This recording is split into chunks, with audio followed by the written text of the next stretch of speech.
Hello बच्चों, welcome back to my YouTube channel education points. स्वागत है आपका मेरे इस नए वीडियो में। आज हम लेके आए हैं आप लोगों के लिए क्लास 12 बायोलॉजी का चैप्टर 6 जो कि है मानव का विकास यानी कि evolutions of human. NCERT pattern पर आधारित ये नोट्स है और आज की इस वीडियो में हम देखने वाले हैं इस चैप्टर का पार्ट 5। बाकी के 4 पार्ट हमने वीडियो अपलोड कर दिए, तो आप जाके हमारे पेज पर देख सकते हैं। चलिए देर न करते वीडियो को स्टार्ट करते हैं। आज के पार्ट 5 के इस वीडियो में हमारा पहला टॉपिक होने वाला है टीका तथा टीकाकरण यानी कि वैक्सीन एंड वैक्सीनेशन। तो टीकाकरण क्या है और टीकाकरण मतलब किस लिए लगाए जाते हैं। तो देखिए इसमें हम लिखेंगे कि शरीर पर एक बार किसी जीव या प्रतिजन का प्रकोप हो जाने पर यानी शरीर में किसी भी प्रकार का जो जीव होता है या प्रतिजन उसका अगर प्रभाव पड़ता है तो उस प्रभाव के प्रकोप हो जाने के कारण इसमें उत्तेजित होने वाले विशिष्ट लिम्फोसाइट की संख्या लसिका में बहुत बढ़ जाती है। यानी कि उनके प्रभाव से जो हमारे शरीर में लिम्फोसाइट्स होते हैं उनकी संख्या लसिका में बहुत ही ज़्यादा बढ़ जाती है। अतः दोबारा इस रोग के होने की संभावना कम हो जाती है। क्या होती है? अतः दोबारा इस रोग के होने की संभावना कम हो जाती है। अब जैसे ही टीकाकरण लगवाते हैं तो इस रोग का होने का जो संभावना है वो कम हो जाता है, क्योंकि हमारे शरीर में वो टीकाकरण के वैक्सीन का क्या है प्रभाव होता है इस कारण। अब चिकित्सा विज्ञान में ऐसे घातक रोगों से बचने के लिए शरीर की प्रतिरक्षा पहले से बनाए रखने के लिए अनेक विधियां ज्ञात कर लिए गए हैं। यानी कि कोई भी चीज़ होता है तो उसका हम पहले वैक्सीन लगाते हैं ताकि हमें उस रोग से बचा जा सके। और चिकित्सक के द्वारा कई सारे ऐसे रोग हैं जिनके हम पहले ही प्रतिरक्षा टीकाकरण के द्वारा करवा लेते हैं। ठीक है, तो उस तरह से जो रोग है वो हमारे शरीर पर प्रभाव नहीं पड़ता। तो इसकी अनेक विधियां ज्ञात कर ली गई हैं। ऐसे ही इस विधि में किसी रोग के रोगाणुओं को मारकर मतलब इस विधि में किसी रोग के रोगाणुओं को मारकर या प्रभावहीन बनाकर या संबंधित प्रतिजन को प्रभावहीन बनाकर शरीर में पहुंचा देते हैं। यानी कि ऐसी विधि में जो किसी भी रोग के रोगाणु होते हैं उनको मारकर जो उनका प्रभावहीन संबंध बनता है वो शरीर में पहुंचा देते हैं, जिसे वैक्सीन या टीका कहते हैं। इस प्रकार प्राप्त प्रतिरक्षा को टीका लगाना कहते हैं। यानी कि रोगों से पहले से ही हम बच सकते हैं, उन चीज़ों से हमारे शरीर को प्रोटेक्ट करता है, प्रतिरक्षा करता है टीकाकरण के द्वारा, ताकि जो होने वाले रोग हैं वो हमारे शरीर पर प्रभाव न पड़े। फिर पैराग्राफ चेंज करके लिखेंगे कि टाइफाइड, कुकुरम, खांसी यानी कि वैपिंग, कफ तथा डिप्थीरिया आदि जीवाणु जनित रोगों के मृत जीवाणुओं का टीका लगाया जा सकता है। मतलब कि जितने कई सारे रोग हैं जिसका टीका हम पहले से लगवा सकते हैं, जैसे कि टाइफाइड का, खांसी का, डिप्थीरिया का इत्यादि का। ये सारे रोगों से मृत जीवाणुओं का टीका लगाया जाता है। ठीक है, फिर इसके आगे हम देखेंगे। इसके आगे है पोलियो, खसरा, पित्त, ज्वर, चेचक आदि विषाणु जनित रोगों के लिए संबंधित विषाणुओं को प्रभावहीन बनाकर इनके टीके लगाए जाते हैं। ठीक है, ये सारे रोग हैं जो रोगों से संबंधित विषाणुओं को प्रभावहीन करते हैं और उनके लिए हमें क्या करते हैं टीके लगाए जाते हैं। अब है अगला वैक्सीन के प्रकार। तो पहला क्या है? Shaft vaccine. ठीक है, शल्क वैक्सीन। ठीक है, इसको इसमें लिखेंगे कि इसमें जीवित वायरस को फॉर्मेल्डिहाइड के साथ निष्क्रिय करके शरीर में, ठीक है, कह रहा है इसमें कि ये जो सॉल्क वैक्सीन है इसमें जीवित वायरस को फॉर्मेल्डिहाइड के साथ निष्क्रिय करके शरीर में इंजेक्ट किया जाता है। और पोलियो का वैक्सीन इसी विधि द्वारा तैयार किया जाता है। ठीक है, पोलियो का वैक्सीन इसी विधि के द्वारा हम तैयार करते हैं। फिर है दूसरा सेबीन वैक्सीन। ठीक है, सेबीन वैक्सीन इसमें लिखेंगे सेबीन वैक्सीन में इस विधि में सक्रिय वायरस को प्रभाविता को क्षीणकृत कर दिया जाता है। ठीक है। इस विधि में सक्रिय वायरस को प्रभाविता को छिड़कृत कर दिए जाते हैं और उसके बाद इसके मिश्रण को मुख द्वारा शरीर में पहुंचाया जाता है। इसके बाद इसमें जो मिश्रण होते हैं उनको मुख द्वारा शरीर में पहुंचाया जाता है। वायरस के कण आंत की एपिथीलियम यानी अंतः त्वचा कोशिकाओं के अंदर गुणन करके संख्या में बढ़ते हैं। ठीक है, कह रहा है इसमें कि जांच की जो एपिथीलियम अंतः त्वचा है यानी कि आंतरिक त्वचा कोशिकाओं के अंदर गुणन करके संख्या में बढ़ते हैं और शरीर में इनके लिए एंटीबॉडीज का निर्माण करते हैं। और शरीर में के लिए क्या होता है? एंटीबॉडीज का निर्माण करते हैं, जिससे शरीर में प्रतिरक्षा कोशिकाएं विकसित हो जाती हैं। पुनः संक्रमण से ये शरीर की रक्षा करती है। ठीक है, जिससे शरीर की प्रतिरक्षा कोशिकाएं विकसित हो जाती है और पुनः संक्रमण से ये शरीर की रक्षा करती है। तो जो सेबिन वैक्सीन है, इस विधि में सक्रियता वायरस प्रभावित होती है और छिड़कृत कर दी जाती है। उसके बाद जो भी सारे मिश्रण होते हैं वो मुख द्वारा शरीर में पहुंच जाते हैं। जो वायरस के कण है वो आंत की एपिथीलियम यानी अंतः त्वचा कोशिकाओं के अंदर गुणन करके कई संख्याओं में बढ़ते जाते हैं और शरीर में क्या करते हैं? एंटीबॉडीज का निर्माण करते हैं, जिससे शरीर की कोशिकाओं में यानी प्रतिरक्षा कोशिका विकसित हो जाती है और पुनः संक्रमण से शरीर की रक्षा करती है। कौन? ये सेबिन वैक्सीन। ठीक है, अब हम देखेंगे इसके आगे प्रतिरक्षा तंत्र में अवस्था। पहला क्या है? प्रतिरक्षा तंत्र में अवस्था में पहला लिखेंगे क्या? एलर्जी। अब एलर्जी कैसे होती है तो देखते हैं इसमें।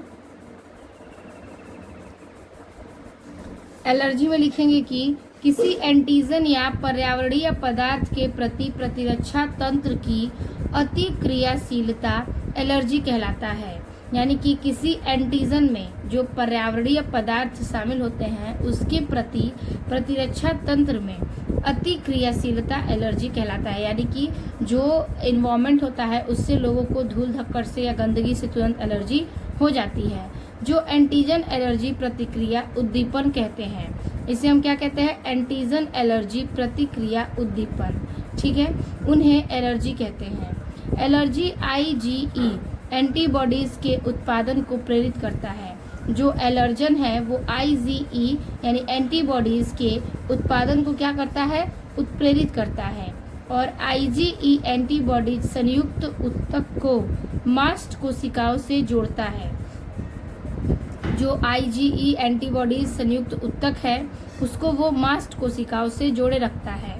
मास्ट कोशिकाओं में हिस्मैटीन और सेरोटोनिन के स्राव को उत्प्रेरित करता है। ठीक है, जो मास्ट कोशिकाओं में हिस्टेमैटिन या सेरोटोनिन के स्राव को उत्प्रेरित करता है। एलर्जी किसी भी पदार्थ से हो सकती है। ठीक है, एलर्जी किसी भी इंसान को अपने बॉडी से या फिर मतलब किसी भी पदार्थ से हो सकती है बॉडी में, जैसे कि अंडे से, मछली से, मांस से, फूलों की गंध से, फल से, मकरंद से या पराग से, दूध से, पनीर से, दवाओं से, सौंदर्य प्रसाधन, ग्लूकोज, सोना, चांदी, धूल की चिपकी आदि, ठीक है, के कारण ये हो सकती है। तो ये सारी चीज़ें जो है बॉडी में एलर्जी किसी भी चीज़ के कारण हो सकती है। ठीक है, किसी भी फल फूल के कारण भी हो जाती है, किसी वस्तु से या फिर धूल धक्कड़ से, कई सारी चीज़ों से लोगों को एलर्जी हो जाती है, बॉडी में रिएक्शंस होने लगते हैं। तो एलर्जी क्या है? वो एंटीबॉडीज में उत्पन्न होने लगती है और IgE से संयुक्त उत्तक जो है वो मास्ट कोशिकाओं से जुड़ा है और जो मास्ट कोशिका है वो हिस्मैटिन और सेरोटोनिन का स्राव उत्प्रेरित करता है। और एलर्जी कई पदार्थ से हो सकते हैं, जैसे कि पनीर से या फिर दूध से, अंडा, मछली, मांस, फूल, किसी भी चीज़ से, गंदगी से या फिर मांस मछली से भी हो सकती है। ठीक है, तो यही कारण है एलर्जी का, जो बॉडी में किसी प्रकार पे किसी भी चीज़ों से हो जाती है।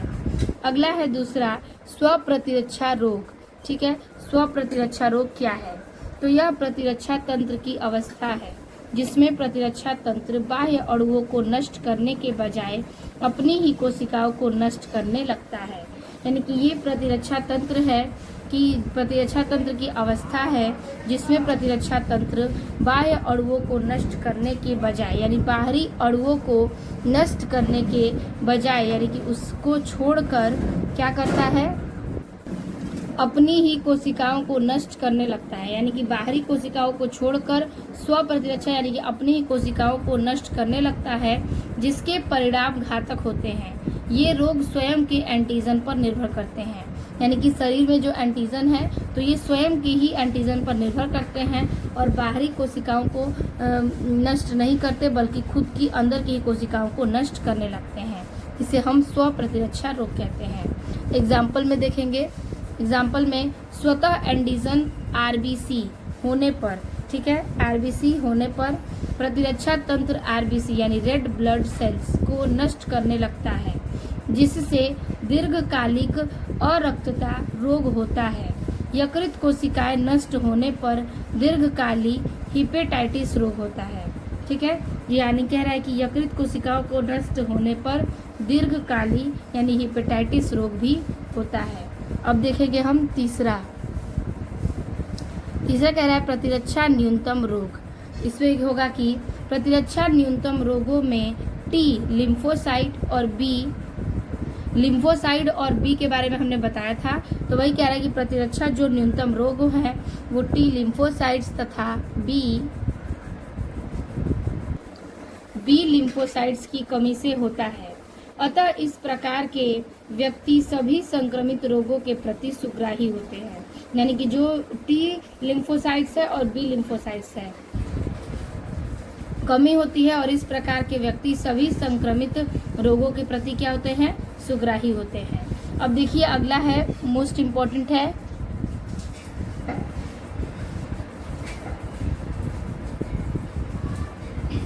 स्टेम कोशिकाएं या अंग प्रत्यारोपण।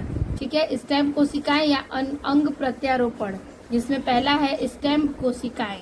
इसमें लिखेंगे कि स्टेम कोशिकाएं अवशोषित तथा अभिन्नी कोशिकाएं होती हैं, जिनमें माइटोसिस द्वारा अर्ध द्वारा विभाजन की, यानी माइटोसिस द्वारा यानी कि अर्ध द्वारा विभाजन की असीमित क्षमता होती है, जो बहुकोशिकीय जीवों में पाए जाने वाले विभिन्न प्रकार की कोशिकाओं में विभेदित होने की क्षमता रखती है। ठीक है, यहाँ पर क्या है इसमें कि जो ऐसे स्टेम कोशिकाएं हैं वो अवशोषित है तथा अभिन्नित कोशिकाएं होती हैं, जिनमें माइटोसिस तथा अर्ध द्वारा विभाजन की असीमित क्षमता होती है, जो कि मतलब इसमें क्षमता भी होती है, और ये बहुकोशिकीय जीवों में पाए जाने वाले विभिन्न प्रकार की कोशिकाओं को विभेदित करने की क्षमता भी रखते हैं। स्टेम कोशिकाएं कल्चर माध्यम में विभाजित होकर संख्या में वृद्धि करते हैं और ऊतक में स्थानांतरित हो जाते हैं। तो ये था किसके बारे में, तो स्टेम कोशिकाओं के बारे में। अब है स्टेम कोशिकाओं के प्रकार। ठीक है, ये इम्पोर्टेंट है, कई बार क्वेश्चन पूछे गए हैं कि स्टेम कोशिका क्या है, तो आप यही चीज लिखेंगे उसमें। तो स्टेम कोशिका के प्रकार, तो स्तनधारियों में स्टेम कोशिकाएं दो प्रकार की होती हैं। ठीक है, तो स्तनधारियों में जो स्टेम कोशिकाएं हैं वो दो प्रकार की हैं। पहला भ्रूणीय स्टेम कोशिकाएं, इसमें लिखेंगे कि ये कोशिकाएं ब्लास्टोसिस्ट के आंतरिक सेल से प्राप्त होती हैं। यानी जो भ्रूणीय स्टेम कोशिकाएं हैं ये कोशिकाएं ब्लास्टोसिस्ट के आंतरिक सेल से प्राप्त की जाती हैं। और दूसरा है वयस्क स्टेम कोशिकाएं।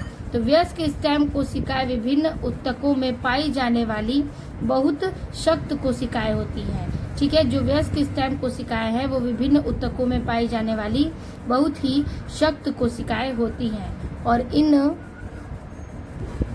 इन कोशिकाओं के विभाजन से बनी कोशिकाएं वयस्क ऊतक की मरम्मत के लिए उपयोगी होती हैं। ठीक है, तो कह रहा है कि इन कोशिकाओं में जो विभाजन से बनी कोशिकाएं हैं वो वयस्क ऊतक की मरम्मत के लिए उपयोग में आती हैं। ठीक है, अब देखिए दूसरा है इसका अगला, असंक्रामक रोग यानी कि नॉन कम्युनिकेबल। वे रोग जो एक व्यक्ति से दूसरे व्यक्ति में नहीं फैलती हैं वो असंक्रामक रोग कहलाते हैं। और ये निम्नलिखित है। यानी कि ऐसा रोग जो एक व्यक्ति से दूसरे व्यक्ति में नहीं फैलता है असंक्रामक रोग कहलाता है और ये निम्नलिखित है।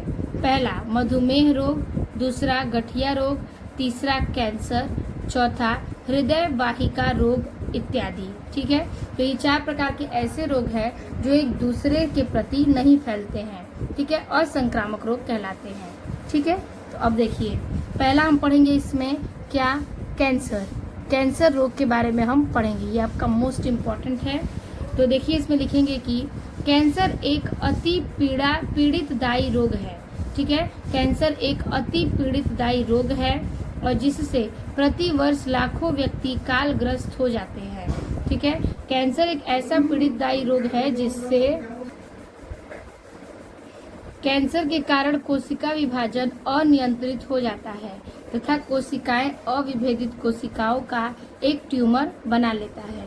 ठीक है, अब ट्यूमर के 2 प्रकार होते हैं। ट्यूमर 2 प्रकार के होते हैं। पहला सुदम ट्यूमर यानी कि बेनिग्न ट्यूमर। देखिए इसमें लिखेंगे कि इस प्रकार के ट्यूमर संयोजी ऊतक में बंद रहते हैं तथा एक ही स्थान पर रहते हैं।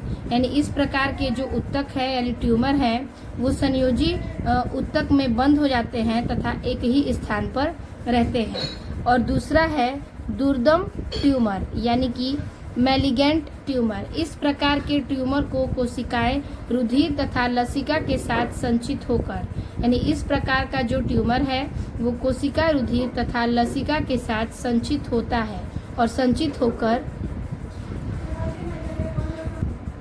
शरीर के अन्य भागों में ट्यूमर बनाती है और इस प्रकार की कोशिकाओं द्वारा अन्य भागों में फैलने की क्रिया को मेटास्टेसिस कहते हैं।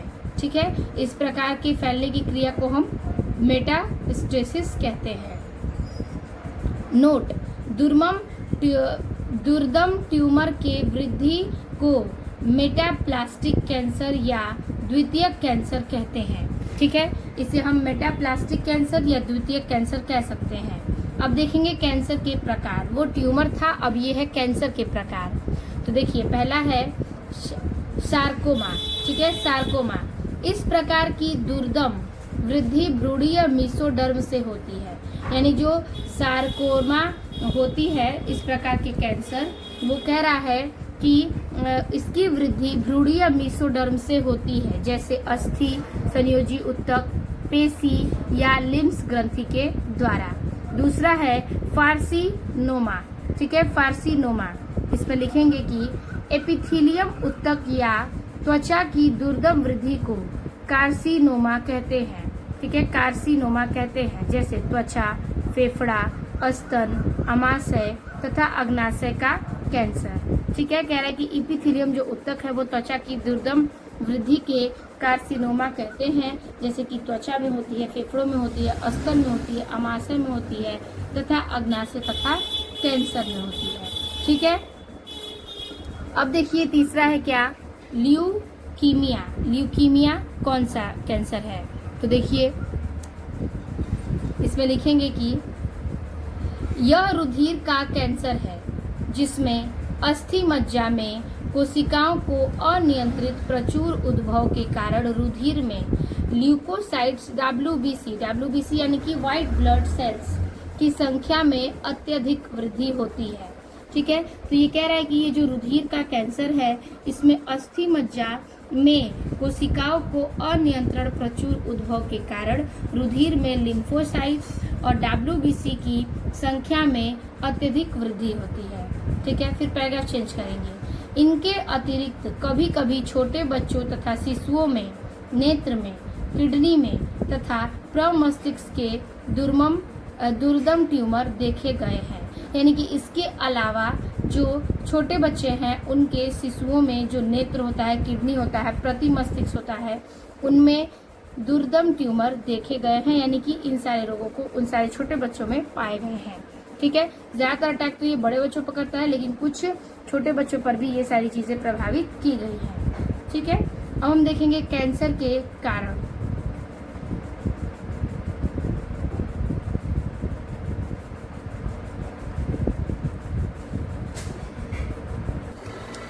लिखेंगे कैंसर के कारण यानी कि कॉजेज ऑफ कैंसर।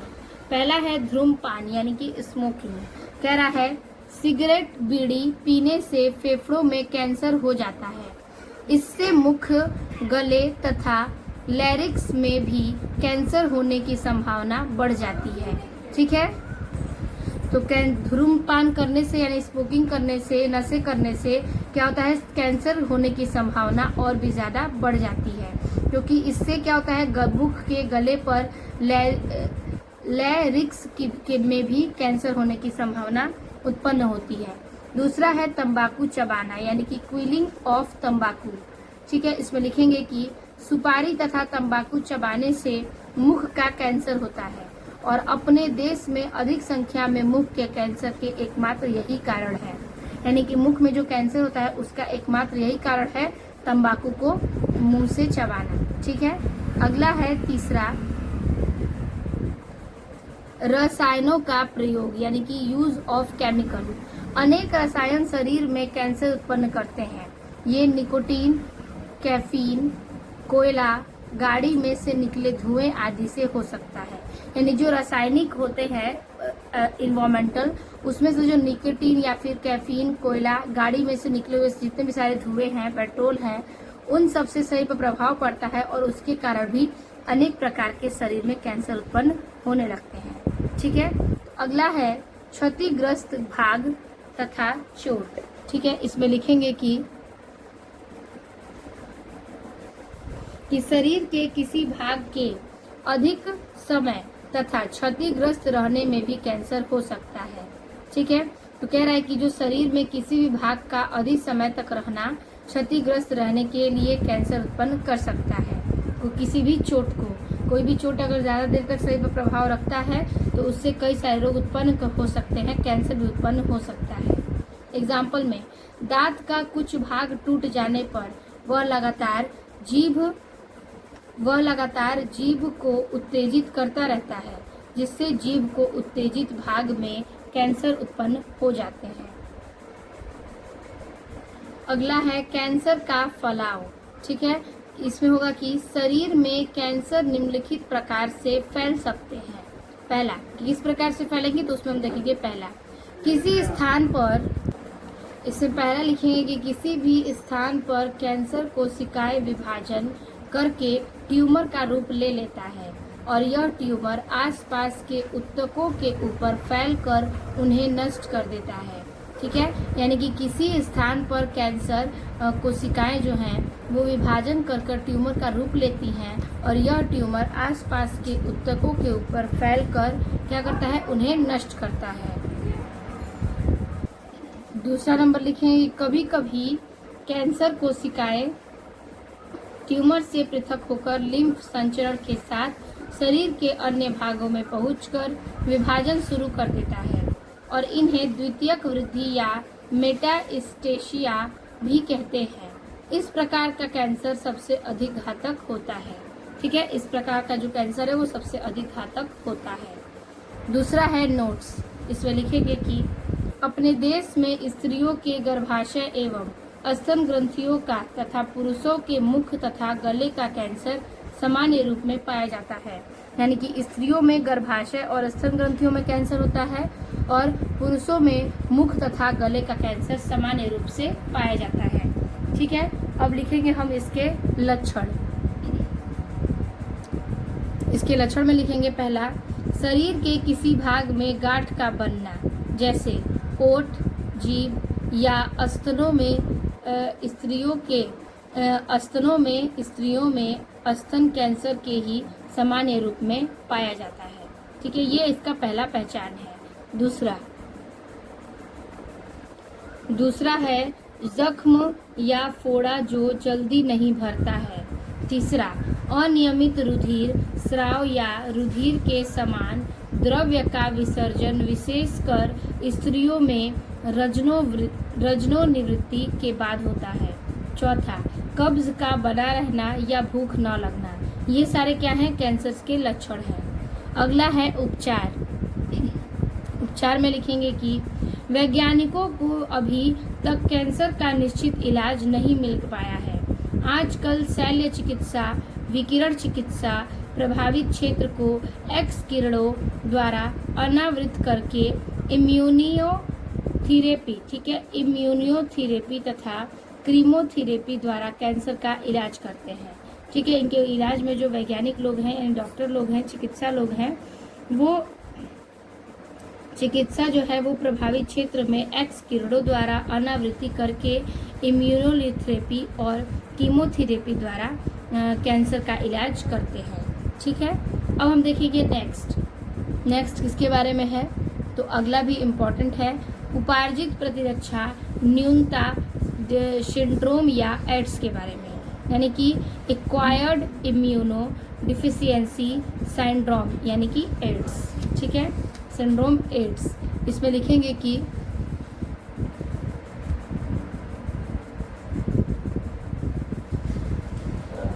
रेट्रोवायरस के कारण यह रोग होता है। ठीक है, रेट्रोवायरस के कारण ये रोग होता है। इसे एड्स वायरस या HIV वायरस भी कहते हैं।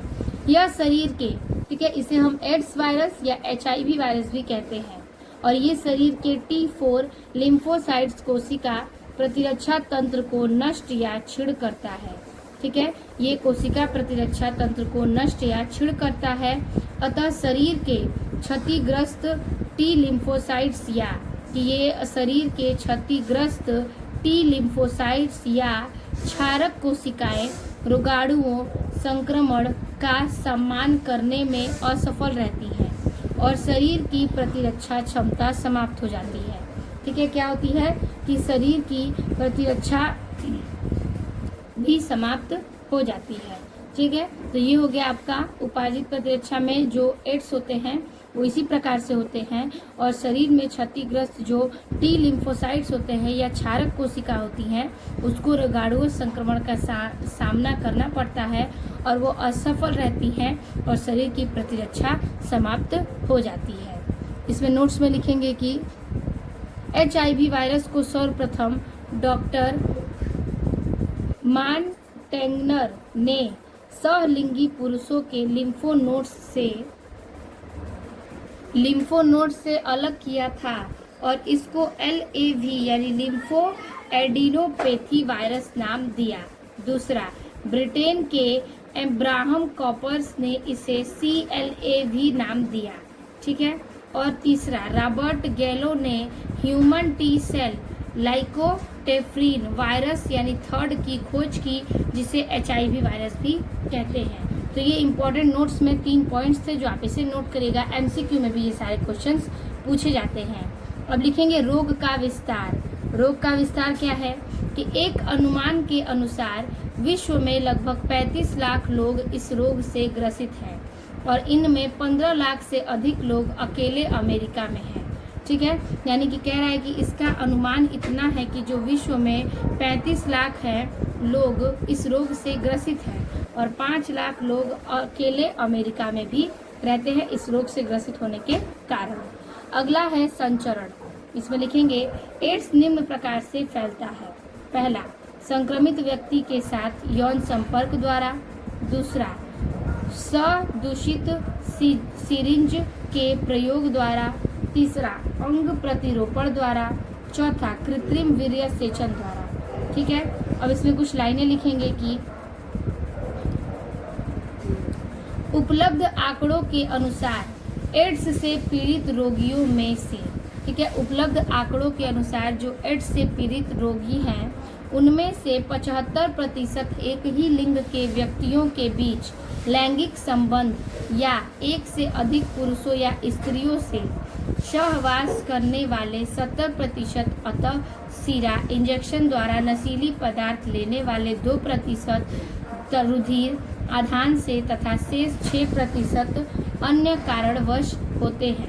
यानी कि ये रोग कैसे होता है, जैसे कि जो एड्स से पीड़ित जो लोग हैं वो रोगियों द्वारा जो 75% है वो एक लिंग व्यक्ति द्वारा लिंग संबंध बनाने से, ठीक है, होता है, एक से अधिक स्त्रियों के द्वारा सहवास करने से होता है। 17% जो होता है वो सीरा इंजेक्शन जो नशीली दवा इंजेक्शन के द्वारा लेते हैं उनके द्वारा होता है। 2% रुधिर आधान से होता है और शेष बचा 6% वो अन्य कारणवश होता है। लोगों के शरीर में। ठीक है, अब हम देखेंगे रोग के लक्षण।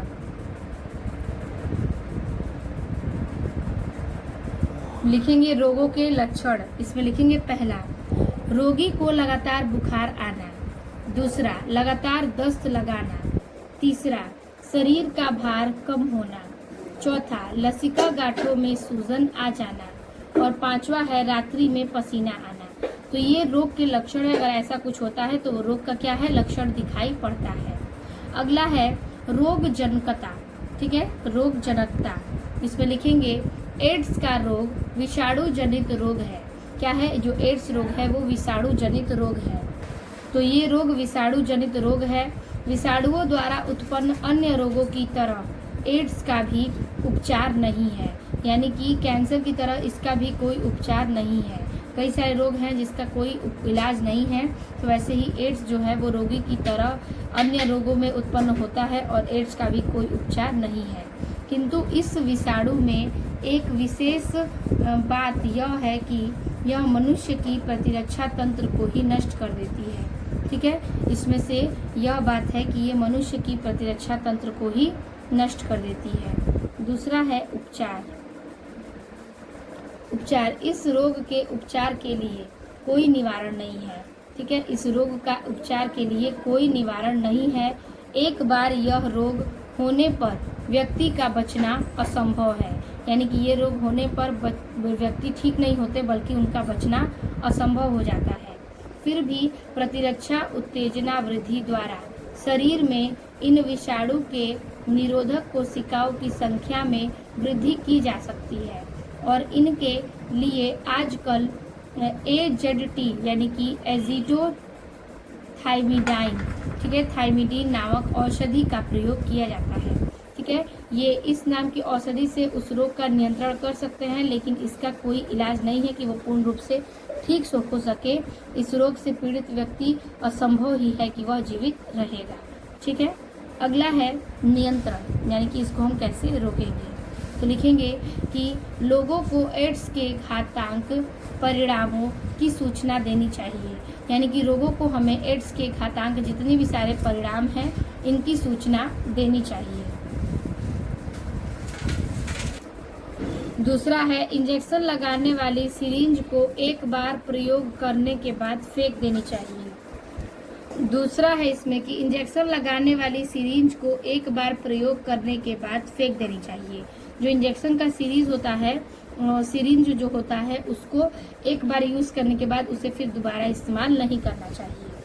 अगला है किशोरा अवस्था या यौन अवस्था।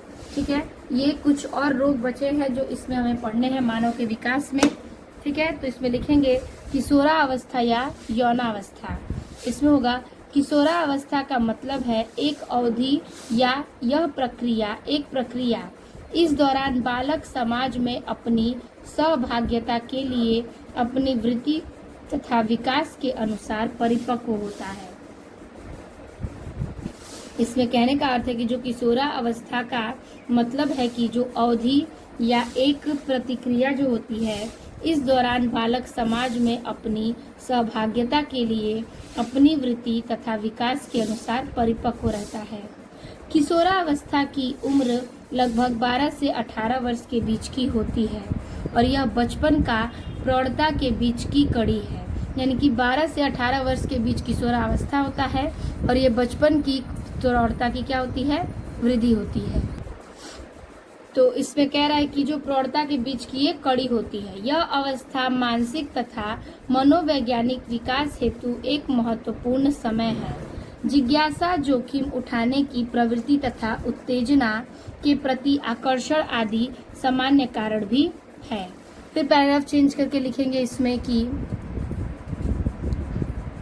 जो किशोरों को ड्रग तथा अल्कोहल के लिए प्रेरित करते हैं। ठीक है, पहली बार सेवन जिज्ञासा का प्रतीक हो सकता है, किंतु बार बार लेना समस्याओं के बचने के लिए किया जाता है। समस्याओं से बचने के लिए ये सारे नशे किए जाते हैं। जीवन में आगे रहने का दबाव, परीक्षा में अच्छे परिणाम का दबाव, सफलता का दबाव, जिसके कारण ड्रग और अल्कोहल के प्रयोग की संभावना रहती है। जो बच्चे होते हैं वो इन सारे नशों की लत लग जाती है कि वो जीवन में आगे नहीं बढ़ते हैं, पढ़ाई नहीं हो पाती है, सफलता के पीढ़ी पर वह आगे नहीं है या उनका कोई परिणाम नहीं है, तो ये सारे नशे वो प्रेशर में आकर करने लगते हैं। तो ये था क्या, किशोरावस्था या यौनावस्था में। अगला है व्यसन तथा निर्भरता। ड्रग या अल्कोहल के सेवन में अस्थायी सुख, आभास तथा भले चंगे होने की भावना व्यक्ति में आ जाती है। ठीक है, यानी कि ड्रग्स के अल्कोहल के सेवन से जो अस्थायी सुख होता है, अभाव होता है, भले चंगे जो लोग होते हैं उनकी भावना भी इसमें जुड़ जाती है और व्यक्ति इसका सेवन करने लगता है, जिससे उनको इसकी लत लग जाती है और सेवन ना करने पर उसे छटपटाहट होती है और यदि छटपटाहट उसे सेवन करने के लिए प्रेरित करता है। यानी कि एक बार लत लग जाने के कारण वो जब छोड़ने की कोशिश करते हैं तो उनके शरीर में छटपटाहट से होने लगती है और वह नशे की तरफ उनको क्या करता है, खींचता है और उनको सेवन करने के लिए मजबूरी हो जाती है। फिर है लास्ट आपका कि ड्रग तथा अल्कोहल का कुप्रयोग। ड्रग तथा अल्कोहल का प्रयोग आजकल नवयुवकों से बहुत प्रचलित हो रहा है। यह देश के लिए एक गंभीर चिंता का विषय है। उचित शिक्षा, नौकरी तथा मार्गदर्शन के अभाव में नवयुवकों को ड्रग तथा अल्कोहल की बुरी आदत पड़ जाती है, जो चाहने पर भी नहीं छूट पाती है। ठीक है, यानी कि कई प्रेशर में जो लोग होते हैं, नौकरी नहीं मिलने दिक्कत होती है, कई सारी दिक्कतों का सामना करने के बाद वह ड्रग्स और अल्कोहल का क्या करते हैं, उसकी नशे में लत लग जाती है और उनकी आदत पड़ जाती है, जिसे वह चाहते हैं तो भी छूट नहीं पाती है। ठीक है, तो इस प्रकार से आज के इस वीडियो में यानी मानव के विकास का टॉपिक आज के इस वीडियो से समाप्त होता है पार्ट 5 के वीडियो तक।